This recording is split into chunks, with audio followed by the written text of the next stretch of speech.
Good morning পুনৰবাৰ আপোনালোক সকলোকে মোৰ নতুন এটি ভ্লগলৈ স্বাগতম জনালোঁ।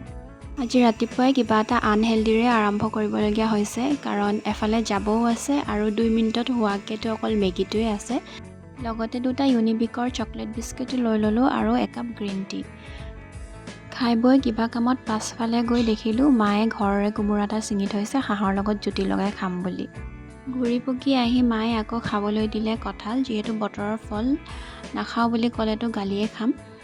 তাৰ পাছত মই নহৰুকেইটা গুচাই থলোঁ, দৰকাৰ পৰিলে পটককৈ পিচি ল'ব পৰাকৈ গুচাই ফ্ৰিজত ভৰাই থলোঁ। আদা আৰু নহৰু বহুত দিনলৈকে ফ্ৰেছ কৰি ৰাখিব পৰা এইটো এটা ভাল পদ্ধতি। ৰাতিপুৱাটোৰ শেষত অকণমান নিজৰ বাবে সময় ল'লোঁ, ঘৰুৱা পদ্ধতিৰে বনালোঁ ফেচ পেক কাম স্ক্ৰাব।